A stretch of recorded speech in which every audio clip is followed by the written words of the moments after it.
Hey guys, this is Malinki. Welcome back to my channel Voice of Malinki. So today we will discuss the classical genetics problems, and today we will discuss two problems here, problem 3 and problem 4. And if you are new in my channel, please subscribe my channel, and if you like my video, please do like, comment and share my video. So today's first question is, about 80% of the human population can taste the chemical PTC, while the other 20% can't eat. So 80% of the human population, they can taste PTC and 20% can't taste it. This characteristic is governed by a single gene with two alleles, a tasting allele and a non-tasting allele. So two alleles are there in this gene. What does this statistics tell us about which allele is dominant? That means the tasting allele or non-tasting allele. Which allele is dominant here? So this is a very tricky question. Why this is tricky question? Because basically from these statistics, it is not possible to conclude which allele is dominant.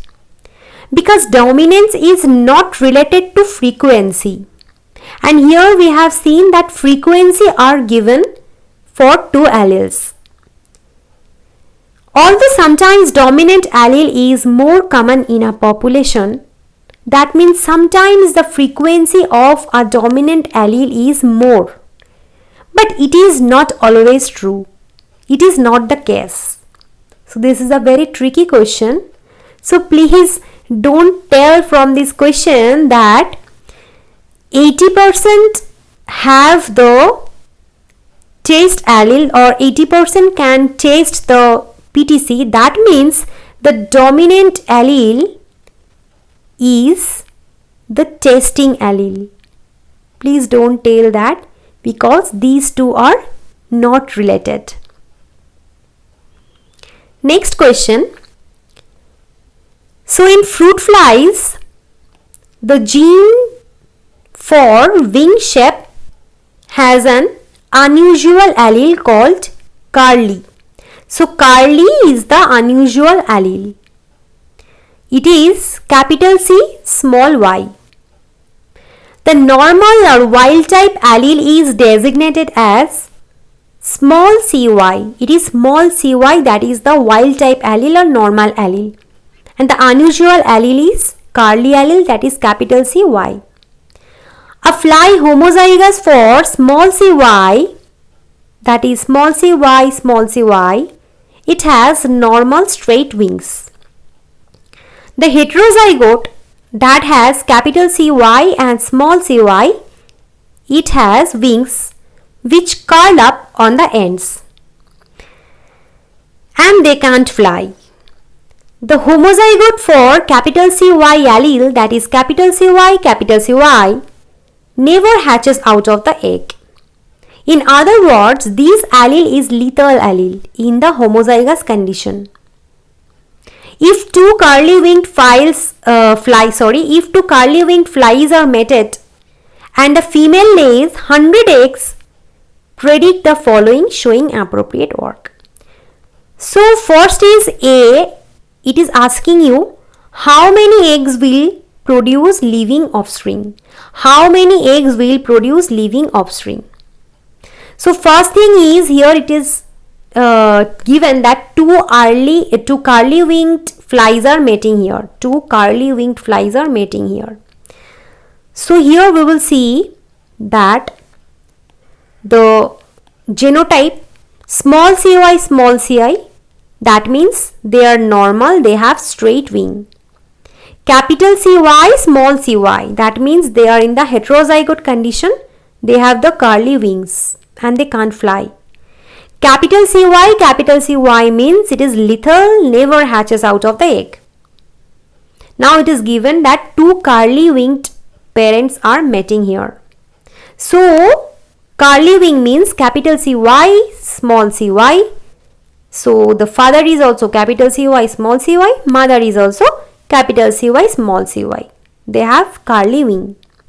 Now from the father, capital CY and small cy gametes are generated. Similarly, from mother also capital CY and small cy gametes are generated here. Now we will see this cross.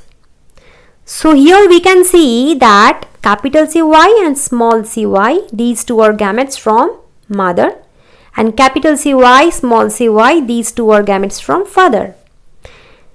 So if we make this checkerboard, we can see that capital CY has the lethal phenotype. Capital CY, small cy has curly wing. Capital CY, small cy has curly wing, and small cy has normal straight wing.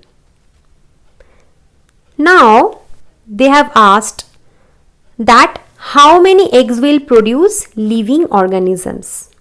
So 1/4 eggs are lethal here because we have seen that these eggs are lethal.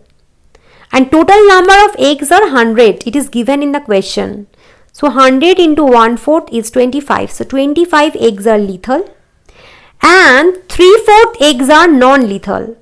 So these two curly and these normal straight, these three have non-lethal alleles. And they will survive.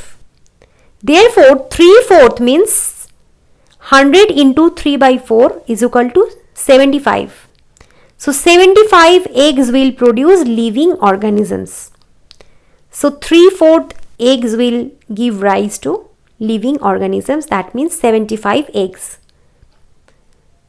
Okay. Next question is, how many straight-winged flies do you expect among the living organism or living offspring? How many straight-winged flies do you expect among the living offspring? That means here you need to check straight-winged flies. Okay. So here straight-winged flies means these normal straight-winged flies. They are asking about these portion. That means only 1/4. So among the living offspring, 1/4 straight-winged flies are expected.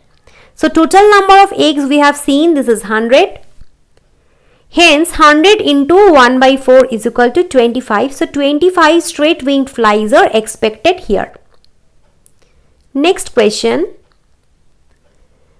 What percentage of the living offspring do you expect to be curly winged like their parents? So not how many curly wings are there, but what percentage of the living organism. So among the living organism or among the living offspring, they are asking about the percentage of curly winged flies. Okay, so we will see it here. So the number of living offspring is 75 that we have seen here. 75 living offsprings are there. And the curly winged flies are these and these. That means here number of curly winged flies is 50. So 75 living organisms are there and curly winged flies are 50. So 50 by 75 into 100 because they need the percentage. That is 66.67% flies would be curly winged among the living offspring. And here again I am repeating the thing that they are asking about the percentage of curly winged flies among the living offspring. So here living offspring are only 75 and curly winged flies are 50. So that is the answer.